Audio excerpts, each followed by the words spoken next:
In a country often referred to as the murder and rape capital of the world, one group of people are especially at risk.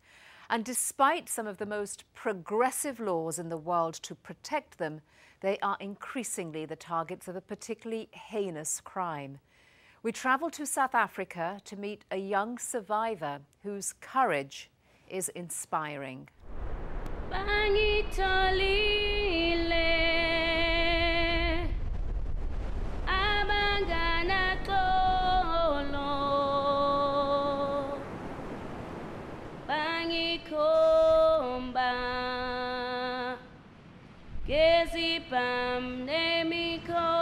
It's like you crying out for help, but nobody comes to your rescue. Nobody's able to hear your cries.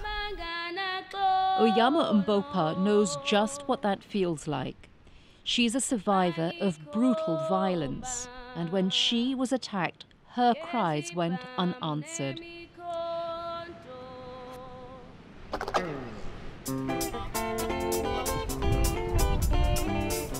Oyama lives just outside Cape Town, South Africa's golden city and main tourist destination. Visitors from all over the globe flood here. But where Oyama lives, in one of the sprawling townships just a few kilometers from the city centre, it's another world. A place with staggering levels of violence, particularly against women. According to Interpol estimates, 1 in every 2 women in South Africa will be raped in her lifetime, the highest incidence of rape in the world. But women like Oyama are even more vulnerable than most. Why? Because she's a lesbian. It's not easy being a lesbian in the township. We are always targeted. And men are always trying to show us that at the end of the day we're women. Oyama was targeted in a vicious attack when she was a schoolgirl, already openly gay and just 15 years old. He dragged me from home, from my way home to this area. At that time, there were not too many shacks around here. There was a small passage here in between. Had a knife, told me to take off my pants and my underwear, and then that's when he started raping me. There's no doubt in her mind exactly why she was attacked. Because of my sexuality, so that we can all be cured, so that we can start dating men, and we can all just be straight. It's what they call curative rape. Curative or corrective rape, as it's often called, is an everyday fear for most gay women in South Africa. While the exact number of rapes is not known, gay activist groups estimate that 10 lesbians are raped per week in Cape Town alone.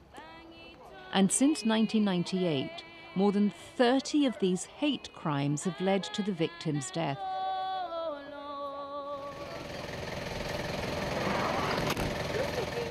And death was something Oyama's friend, who calls herself Mama Kose, to protect her real identity, wished for after she was violently raped at gunpoint 4 years ago.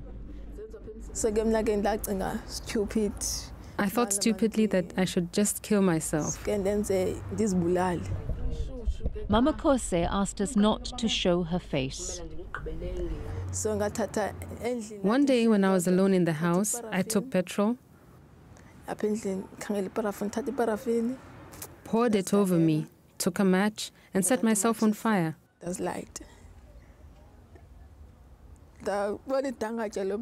When I saw the flames on me, I started screaming for help, but I was burning by then. Mama Kose believes she too was targeted because of her sexuality. When she turned down a man's propositions on her way to a local store, he became violent. No man, I'm not interested with the guys, I'm dating girls. Said, you are a lesbian? Yes, I'm a lesbian. He then dragged her to some toilets in a passage behind some houses. He had a gun pointed at her head. They told me that I'm gonna show He said he was going to show me that I have a vagina, not a penis. So That he was going to give me the penis I don't want.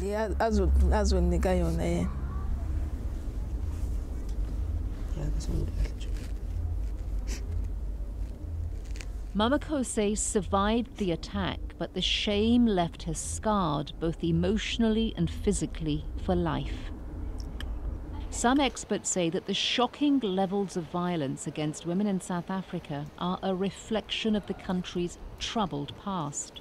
We had 50 years of very brutal apartheid, where everybody was brutalized. The legacies of that remain. Bernadette Muthian, who works with the South African human rights organization Engender, says that both the country's history of oppression and the poverty that still rules the lives of so many here are partly to blame for the violence. When you strip a person of human dignity, you strip them of their humanity. They can't see other people as human beings. And this in part explains the levels of violence and the types of violence we see. And Muthian believes that lesbians face an even greater threat. While South Africa has some of the most progressive legal policies towards homosexuals in Africa, it's the only country in the continent to sanction gay marriage. Muthian says, paradoxically, the very laws designed to protect gay rights and allow women to be open about their sexuality may actually exacerbate their peril. I think with the sort of legal protections would irritate some traditional men, and that they would feel more compelled to be violent towards lesbian and bisexual women. Discriminatory attitudes are deeply entrenched here, she says, sometimes even within their own families.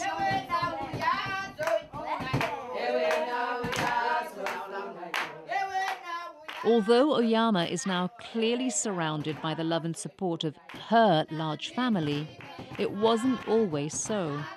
When she was 13, she revealed to her mother that she was gay. My mom didn't want to hear anything of it. There were meetings called for me, family meetings, elders coming to speak to me, to tell me that it was wrong, blah, blah, blah. There was this thing new to me. It was a shock. I said, this is witchcraft, my child. I used to beat her. I used to beat her. I used to beat her a lot. Being gay in our culture, especially us as black people, it's a taboo, because we also don't educate our people about what is homosexuality. It took Oyama's mother 8 long years to accept her daughter's sexuality. When she finally let go and just accept me, it changed my whole life. To just hear her telling me how much she loves me and she has accepted my sexuality.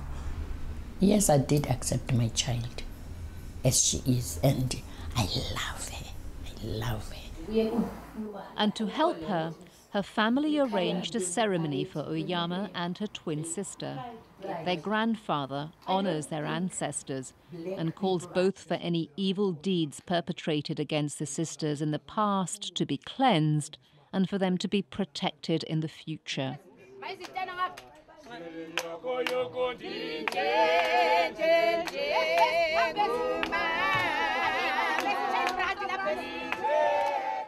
But to protect the rights of all gay people here in the future, the laws concerning homosexual rights must be implemented, says Edwin Cameron, Justice of the South African Constitutional Court. And lesbian women challenge male supremacy and the hierarchy of gender very profoundly. Cameron says that even taking that first step to seek justice is hard here for the women. There's a lot of work to be done in making it easier for lesbians to report rape. Only a fraction of South African women, 1 out of every 9, whether gay or straight, ever report their rape. Many experts like Cameron blame a lack of understanding of the trauma of rape, combined with insensitive handling of victims by the police and courts, and lax sentencing of perpetrators. We've got to change attitudes on the part of the public, police officials, people like myself, judges and lawyers, magistrates. Also essential is the right to treatment for victims. Well, I felt that it was necessary for me to design something very specifically for sexual abuse. Toka Majikweni of the South African National Prosecuting Authority has established a chain of innovative, comprehensive treatment facilities for rape survivors called the Tutuzela Care Centres. They're a one-stop shop offering immediate medical, psychological and legal care, all under one roof. We want to turn victims into survivors and finally to victors. Hailed by UN Women, the women's branch of the United Nations, as one of the best examples globally of services for rape survivors, there are now some 50 centres in operation in the country.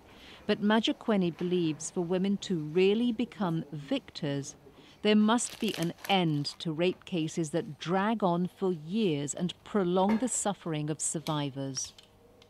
I designed the timelines to say that we have to start a case upon reporting.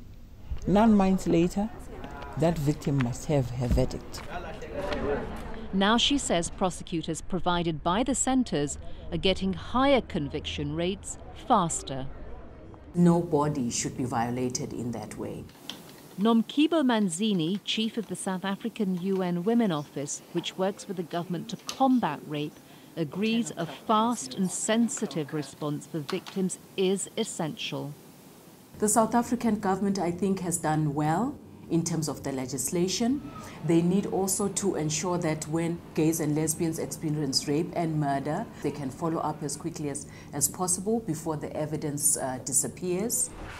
Oyama saw her own attacker caught and sentenced to 5 years in prison, but she still struggles with a society she feels doesn't accept her sexuality. To help her heal and to protect others, she now runs a workshop for young gay women to discuss how to confront the discrimination they all share.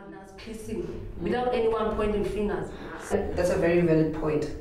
Tina, us as humans, I'm not going to say gay people only. Us as humans, we do not want to be discriminated against. This is who we are. We're not trying to say we are men.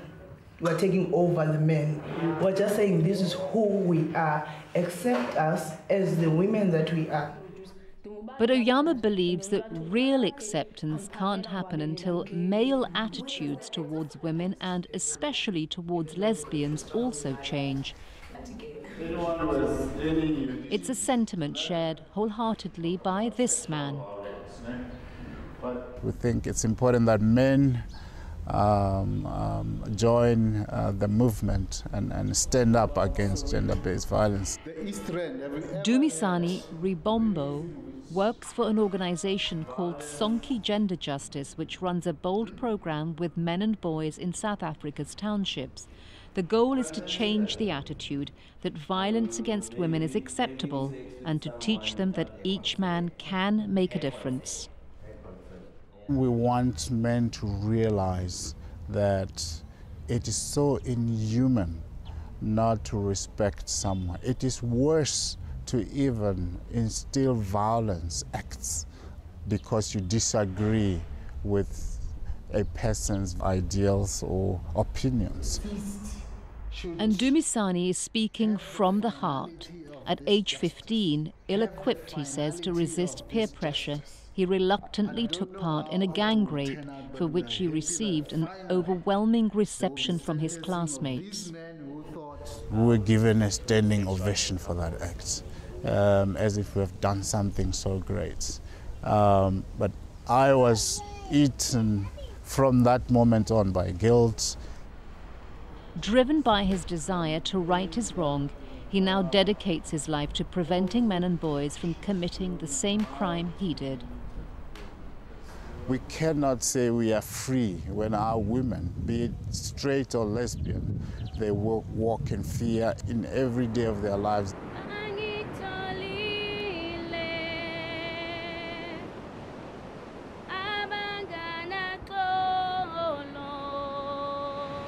It's not easy to forget. I forgive because I do not want to imprison myself.